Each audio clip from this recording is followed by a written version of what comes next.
इकरा हसन माननीय सांसद कैराना मरहूम मुनव्वर हसन साहब से निकाह कबूल फरमाता हूँ।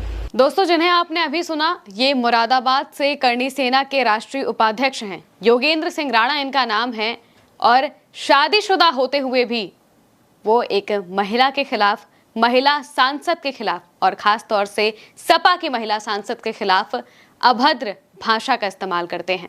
योगेंद्र राणा एक वीडियो पोस्ट करते हैं। अपने वीडियो में वो कहते हैं कि वो सपा की सांसद इकरा हसन से निकाह कबूल करते हैं और भी बातें वो कहते हैं। क्या बातें कही है, पहले आप वो सुनिए, इसके बाद बताएंगे कि आखिर इस पर क्या बवाल मचा है।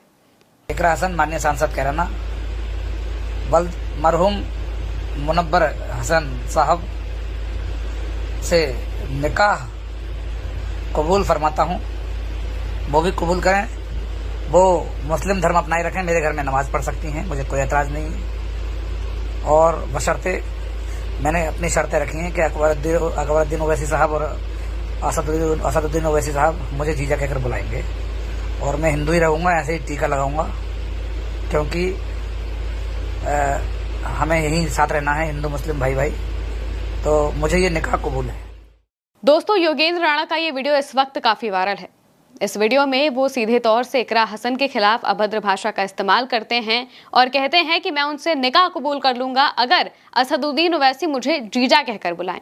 ये सीधे तौर पर नफरती भाषा थी। इकरा हसन के खिलाफ नफरत भरी भाषा का इस्तेमाल किया और इसके साथ ही आपत्तिजनक भाषा का भी इस्तेमाल किया गया। इसके अलावा वो फेसबुक पर भी एक पोस्ट करते हैं। पोस्ट में क्या लिखते हैं वो भी आपको बता देते हैं। और सबसे बड़ी सोचने वाली बात यह है कि ये इस गलतफहमी में है कि इकरा हसन इनसे शादी करेंगी। भला समाजवादी पार्टी की इतनी बड़ी सांसद, जिसे अपने क्षेत्र में लोग प्यार करते हैं, लोग इतना सम्मान करते हैं, उनके खिलाफ इतनी घटिया भाषा के इस्तेमाल करते हुए ये योगेंद्र राणा दिखाई दिए हैं। इसके अलावा उन्होंने अपने फेसबुक पोस्ट से क्या लिखा है वो भी आपको बता देते हैं। फेसबुक पोस्ट पर वो लिखते हैं, कैराना सांसद इकरा हसन अभी कुंवारी हैं। मैं भी देखने में उनसे कम खूबसूरत नहीं हूँ। घर मकान भी मेरा ठीक ठाक है। जमीन जायदाद और माल की भी कमी नहीं है। मैंने अपनी पत्नी से भी पूछ लिया है। मुरादाबाद में कई मकान हैं। इकरा हसन चाहे तो मुझसे शादी कर सकती हैं। मैं उन्हें अपने घर में नमाज पढ़ने की इजाजत दे दूंगा, लेकिन एक शर्त है कि असदुद्दीन ओवैसी साहब और अकबरुद्दीन ओवैसी साहब मुझे जीजा कहकर बुलाएंगे। मुझे इकरा हसन से निकाह कबूल है, कबूल है, कबूल है। ये बात वो अपने फेसबुक पोस्ट पर लिखते हैं।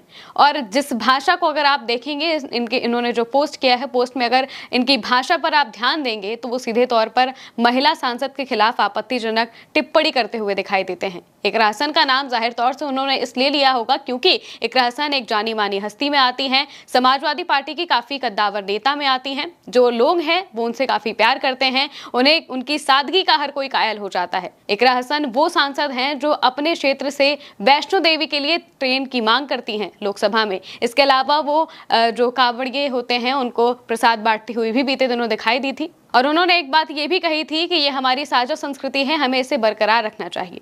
तो जाहिर तौर पे लोग इकरा हसन की बातों से प्रभावित होते हैं, उन्हें काफी पसंद भी करते हैं और उनके खिलाफ जो ये पसंद की भावना है, इसे भड़काने के लिए, इसके खिलाफ ले जाने के लिए ऐसी घटिया और बेहुदा टिप्पणियां अब योगेंद्र राणा कर रहे हैं।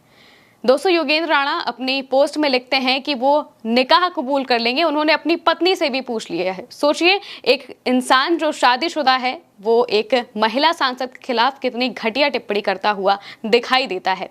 लेकिन जैसे ही इस पूरे पोस्ट पर बवाल होता है तो वो पोस्ट डिलीट करके निकल लेते हैं, फोन भी नहीं उठाते हैं किसी का। और इसके बाद पता चलता है कि वो घर पर भी मौजूद नहीं है, लेकिन फेसबुक पर लगातार पोस्ट कर रहे हैं। फेसबुक पर अगर आप देखेंगे तो जैसे ही वो पोस्ट डिलीट करते हैं तो उनके पास शायद कथित तौर पर कुछ धमकी भरे कॉल्स आए हैं, जिसको भी उन्होंने अपने फेसबुक अकाउंट पर पोस्ट किया है और कहा है कि मुझे धमकियां मिल रही हैं।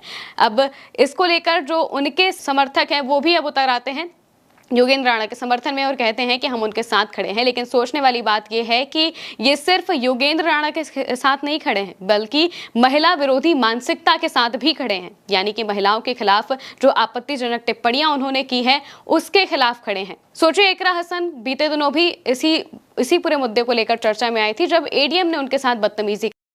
वहीं दूसरी तरफ अब जो करणी सेना के राष्ट्रीय उपाध्यक्ष हैं उनका वीडियो सामने आता है। वो भी इकरा हसन के खिलाफ महिला विरोधी मानसिकता अपनी जाहिर करते हुए दिखाई दे जाते हैं। लेकिन सवाल ये है कि आखिर इनके पास इतना बल कहां से आता है कि ये किसी महिला के खिलाफ इस तरह की बातें कह पाएं। जाहिर तौर से जो सत्ता पक्ष है उनके संरक्षण में ही ये सारी चीजें होती होंगी, क्योंकि करणी सेना को अगर आप देखेंगे तो बीते काफी वक्त से करणी सेना जो है वो चर्चाओं में आ जाती है। कभी कहीं हिंसा करते हुए दिखाई दे जाती है, कहीं बवाल करते हुए दिखाई दे जाती है, तो वहीं किसी के खिलाफ बयानबाजी करते हुए दिखाई दे जाती है। लेकिन कोई सख्त कार्रवाई इनके खिलाफ नहीं होती है। इकरा हसन के खिलाफ भी इन्होंने इतनी घटिया टिप्पणी की है, इतनी बेहुदा टिप्पणी की है, लेकिन हमें नहीं लगता है कि जो सत्ता पक्ष है, जो सरकार है, वो कुछ कार्रवाई करेगी। करती है तो बहुत अच्छी बात है और जाहिर तौर से इकरा हसन इसके खिलाफ कोई ना कोई कार्रवाई जरूर लेंगी। अभी तक जब तक हम वीडियो रिकॉर्ड कर रहे हैं तब तक उनका ये कोई बयान इसको लेकर सामने नहीं आया है, ना ही समाजवादी पार्टी की तरफ से इसको लेकर कोई बयान सामने आया है। अगर कोई बयान आता है तो वो भी हम आपको बताएंगे, लेकिन सवाल अब भी वही है कि आखिर इन लोगों को ये बल कहां से मिलता है कि ये महिलाओं के खिलाफ इस तरह की टिप्पणियां कर सके।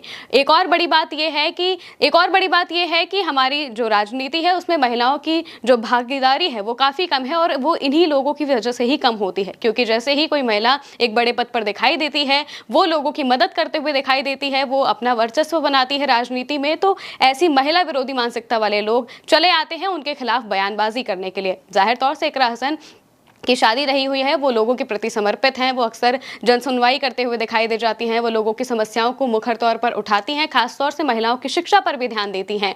लेकिन इन्हीं सबको देखते हुए उनके खिलाफ अभद्र टिप्पणियां भी शुरू हो चुकी हैं।